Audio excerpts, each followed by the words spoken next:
Last episode में देखते Daphne के रूम के बाहर दो इनह्यूमन आ जाते हैं। हम देखते ऑल रूम का मुंह से क्रो निकल रहा होता है और क्रो कहता है मुझे ये खुद देखना होगा। और स्कॉच भी अपनी गाड़ी लेके जाने लगता है जिससे वो इनह्यूमन उसे देखने लगता है। और क्रो कहता है छुप जाओ ओलो रूम, जब तक मैं तुम्हें ऑर्डर ना दूं तब तक कोई भी बेवकूफा भरा काम मत करो और छिप जाओ। ओलो रूम दोबारा इनविंसिबल होते हुए कहता है ठीक है। और कार से म्यूजिक की आवाजें आने लगती है और कार के अंदर कोई और ही होता है। और स्कॉच लिस्ट को पढ़ता है जिसमें मनकोड़ी के पत्ते, सूखे फल, सूखा अरारोट, अदर सूखी जड़ी बूटियां। क्या तुम्हें लगता है कि सच में ये चीजें मदद करेगी? तुमने कहा वो मर रही है, लेकिन वो इंसान नहीं है, वो एक सुपर ह्यूमन है। क्या इलाज के लिए कोई स्पेशल ट्रीटमेंट नहीं होना चाहिए? डेफनी कहती है हाँ, लेकिन सुपर ह्यूमन भी आखिरकार इंसान ही है। कोई भी सर्जरी या मेडिसिन जैन की मदद नहीं कर सकेगी। हमें पहले नेचुरल पावर का यूज करके उसको टूटे हुए बॉडी और मन को स्थिर करना होगा। ये हमारी जरूरी प्राथमिकता है और खुशकिस्मत है, ये मेरी खासियत है। तभी बाहर से आवाज आता है जिससे वो दोनों हैरान होते हैं। स्कॉच कहता है ये कौन सा बेवकूफ रात में हॉर्न बजा रहा है जबकि बाकी सब सो रहे हैं। और वो विंडो को खोलते हुए कहता है आलिया तुम क्या कर रहे हो? क्या तुम्हें पता है कि अभी समय क्या हो रहा है? तुम इतनी देर रात को ऐसा क्यों कर रही हो? आलिया खामोश होती है फिर कहती है तुम मुझ पर गुस्सा क्यों हो रहे हो जबकि तुम ही मुझे लेने आने के लिए इतने आलसी हो? मैं एक पार्टी में थी, डैम इट। अभी वहाँ पर डेफनी भी आती है और कहती है आलिया। स्कॉच भी हैरान कहता है क्या रुको, डैम इट मैं उससे कुछ नहीं कह सकता। आलिया अपने हाथ को हिलाते हुए कहती है डेफनी। स्कॉच कहता मैं नीचे आ रहा हूँ आलिया। और वो दोनों नीचे आते। आलिया कहती है डेफनी तुमने हमसे जो करने को कहा है उसके बारे में चिंता मत कीजिए। और ये स्कॉच होता है जो कहता है तुम्हें अपनी बारे में चिंता करनी चाहिए। अगर तुम ऐसी जगह पर छिपते हो तो ये सिर्फ समय की बात है कि सरकार तुम्हें ढूंढ लेगी। डेफनी कहती है ठीक है मैं इसकी देखभाल करूंगी, तुम्हारी ट्रिप सेफ रहे। थैंक्स आलिया और स्कॉच। आलिया गाड़ी को पीछे ठोक देती है जिससे कहती है डैम इट ये किसी की बड़ी थी। स्कॉच कहता है ठीक से गाड़ी चलाओ। आलिया कहती है मुझे परेशान मत करो, मैंने लेंसेज को कंट्रोल कर लिया है। डेफनी कहता क्या कहा? और वो लोग जाने लगते हैं और स्कॉच कहता है आलिया मुझे यकीन है तुमने गौर किया होगा, क्या पता चला कि डेफनी एक सुपर ह्यूमन है, लेकिन वो समय जो हम सब दोस्त के रूप में एक साथ बिताते हैं इसके बाद भी कुछ भी नहीं बदला। मैं समझ गया। और आलिया इससे कहती है तुम फिर से जवाब नहीं दे रहे। डैड पहले हम कहाँ जाए? स्कॉच कहता चलिए पहले कैनबरा चले। सच में हमारा रूट मायने नहीं रखता है कि कहाँ से शुरू करते हैं, चलो जल्दी चले क्योंकि हमें बहुत सी जगह पर जाना है। हमें शायद 5 दिन से ज्यादा सफर करना होगा। जिससे आलिया काफी हैरानी से कहती है क्या? वो लोग ऐसे ही लगातार ट्रेवल करने लगते हैं और चीजों को ढूंढने लगते हैं। और बताता है जेनी हम सब आपके लिए काम कर रहे हैं। और वो लोग 5 दिन के बाद सभी सामान को लेकर वापस आ जाते हैं। और कहता क्या ये सीरियस है? मैंने उससे कहा कि अगर हम कभी दोबारा मिलते हैं तो मैं उसे मार डालूंगी 2 बार। आलिया चिढ़ते हुए कहती क्या मुझे वो पसंद है। पर डेफनी सारे चीजों को सोनाटा की बॉडी के आगे पीछे लगा देती और कहती है तुम अभी भी ऐसे नहीं मर सकते।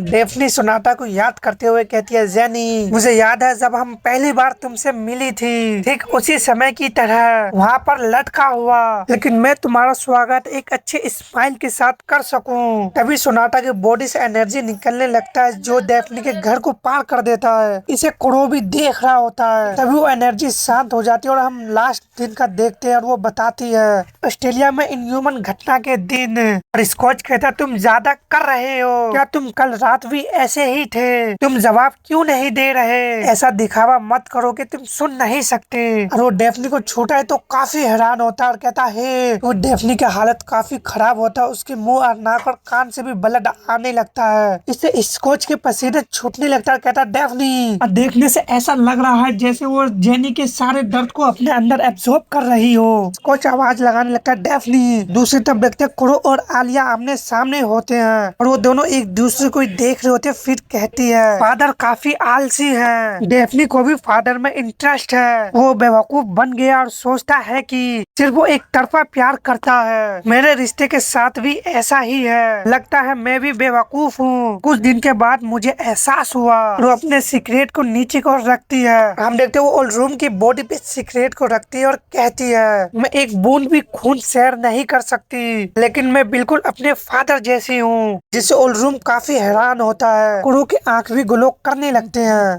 तभी उलरूम अपना हाथ को आगे बढ़ाते हुए आलिया को सिर को पकड़ लेता है और उसे नीचे को और दबाने लगता है, जिससे आलिया कहती है, हे तुम किसी और के घर पे नजर रख रहे हो और मुझे गुस्सा दिला रहे हो। क्या तुम्हें सिगरेट से जलने पर दर्द नहीं होता? और उसके हाथों को पकड़ते उसके पेट में जबरदस्त किक जड़ देती है, जिससे उलरूम कर्रा जाता है। लेकिन कुरो भी उसके तरफ आगे बढ़ते उसे काफी पास पहुंच जाता है, जिससे वहाँ पर जबरदस्त धमाका होता है। इससे स्कॉच भी हैरान होता है। वो क्या है? कंपन। लेकिन डेफनी अपने मन में कहती है, आलिया।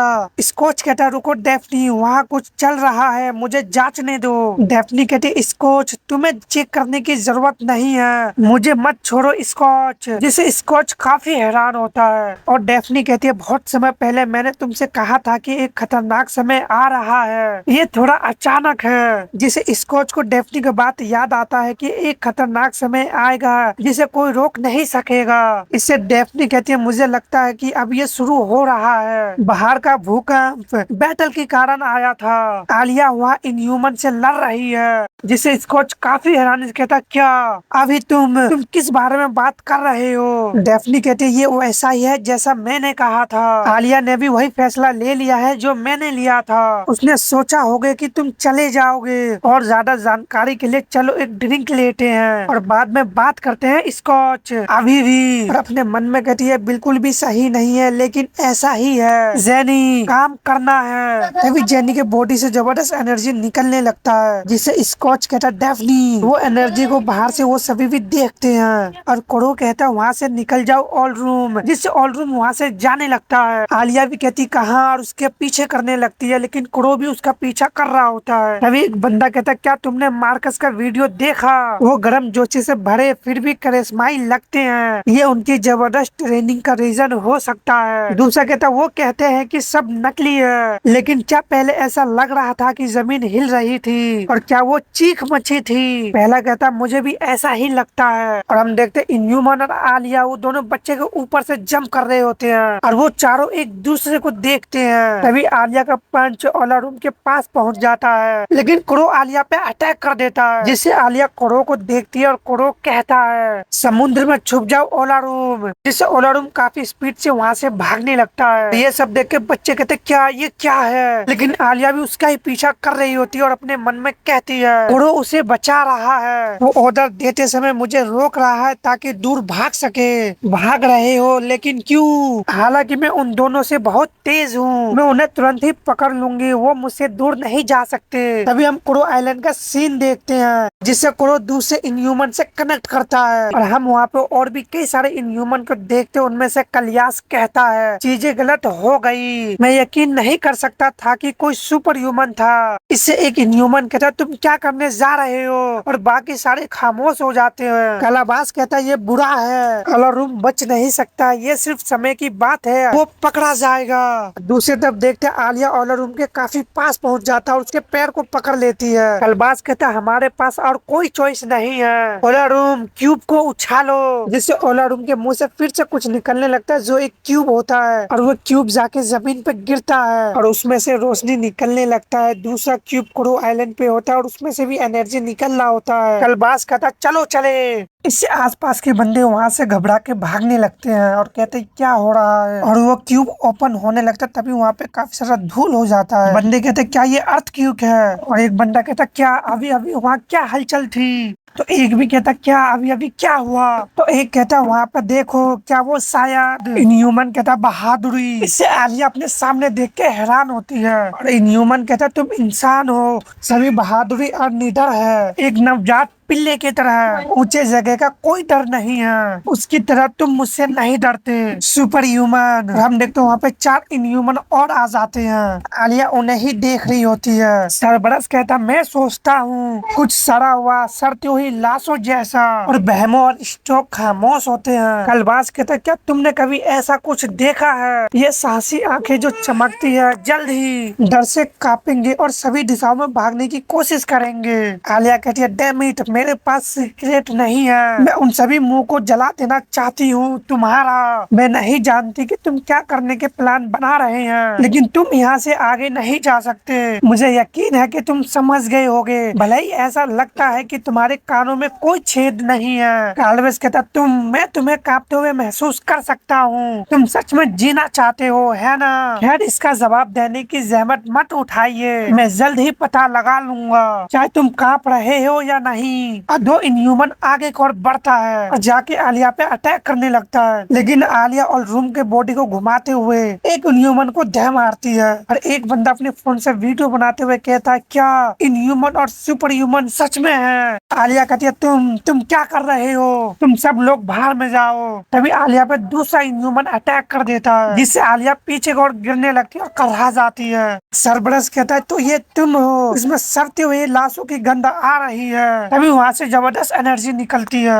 और आलिया और रूम की बॉडी पे पैर रखती है और दूसरी पे जाकर जबरदस्त किक जड़ देती है। लेकिन भैमो आकर आलिया के फेस पे जबरदस्त पंच मारता है, जिससे आलिया पीछे जाकर गिरती है और 2 इनह्यूमन उसके तरफ बढ़ता है। आलिया उन्हें देखती है और वो दोनों इनह्यूमन उसके ऊपर से अटैक करने के लिए तैयार रहते हैं। और हम देखते हैं वहाँ पे जबरदस्त धमाका होता है और हॉर्न बजने लगता है, अलर्ट ह्यूमन अलर्ट, अभी सरफेस हेवन में वहाँ है। और हम देखते हैं डेफनी के घर से अभी भी एनर्जी निकल रहा होता है और स्कॉच कहता है मुझे जाना है। तुमने अभी जो कहा ये सब अचानक हुआ और मैं इसे ठीक से समझ नहीं पाया, लेकिन मुझे अब आलिया के पास जाना है। डेफनी अगर मैं यहाँ नहीं रहूँ तो भी तुम ठीक रहोगे? डेफनी कहती है बकवास करना बंद करो और खांसने लगती है। डेफनी कहती कैसे? तुम वहाँ पहुँचने के बाद आलिया की मदद कैसे कर पाओगे? स्कॉच मेरी बात ध्यान से सुनो, मैं समझ सकती हूँ कि तुम अपनी बेटी के बारे में चिंता हो। मैं जानती हूँ कि तुम और आलिया का रिश्ता खून से भी ज्यादा गहरे हैं, लेकिन तुम्हें इसको सच में समझनी चाहिए। आलिया सिर्फ तुम्हारी बेटी नहीं है बल्कि एक सुपर ह्यूमन भी है। कुछ चीजें ऐसी होती है जिन्हें सिर्फ सुपर ह्यूमन ही सुलझा सकते हैं। तुम्हें पता है कि अगर तुम इसमें शामिल हो गए तो तुम सिर्फ बोझ बन जाओगे। हम नहीं जानते कि उसके दुश्मन किस तरह के हमले करेंगे और हम ये भी नहीं जानते हैं कि कितने हैं, इसलिए अभी के लिए हम आलिया पे भरोसा करने के अलावा कुछ नहीं कर सकते। और डेफनी की आंखों में भी आंसू होता और अपने मन में कहती है आलिया, और कहती है स्कॉच क्या तुम एक स्टोरी जानते हो? छतों पे दौड़ने वाली एक विच की कहानी, भूत की तरह ये ऑस्ट्रेलिया में फेमस कहानी है। स्टूडेंट ने मुझे विच सर नेम दिया और मेरी पहचान उजागर होने के बाद मुझ पर वो विच होने का आरोप लगाया गया, लेकिन वो मैं नहीं हूँ। और इस पे स्कॉच काफी हैरान होता, कहता तब हम दोबारा हेवन बीच का सीन देखते हैं। कलबास अपने मन में कहता है एटमॉस्फेयर बदल गया है, वो वेपन ये कब हुआ?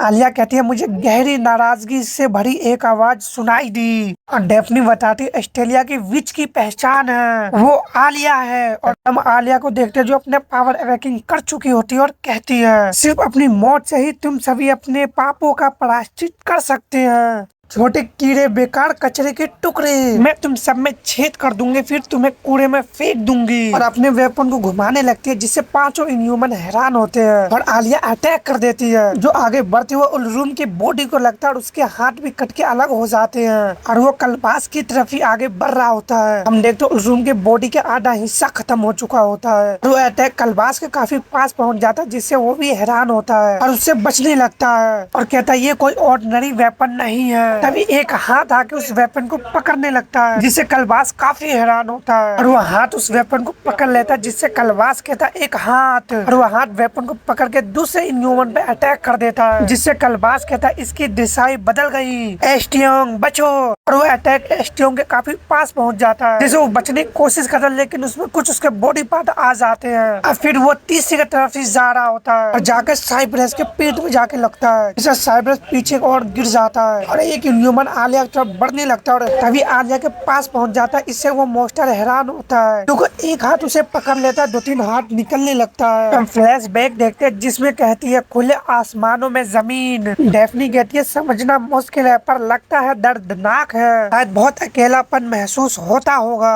आलिया कहती है एक दिन में 24 घंटे अतीत और वर्तमान दोनों में मैं मरे हुए आवाजों के साथ जीती हूँ। उनको आवाजों में पछतावा, बदला, माफी, प्यार, खुशी और दुख सब शामिल है। रात में आवाज ज्यादा तेज होती है, जब ऐसा होता है मैं जवाब देती हूँ और हम फिर बातें करते हैं। डेफनी उसके वेपन को देखते हुए कहती है ये एंकर क्या है? आलिया कहती है एंकर उनके मन में जमा नफरत और शिकायतों का रूप है। जैसे ही मैं एंकर की पावर को छूती हूँ उसके दुख के मार्क मेरे बॉडी में फैल जाता है और मैं वही बन जाती हूँ जो उस पावर को बदल कर यूज कर सकता है। टच ऑफ द डेड के 2 मकसद है, एक है एंकर की प्रति दीवानापन और दूसरा है मेरी प्रोटेक्ट करना, मुझ पर लगाव रखना। डेफनी ये सब खामोशी से सुन रही होती है और आलिया कहती है डेफनी अपने मन में कहती है तुम स्ट्रॉन्ग हो आलिया।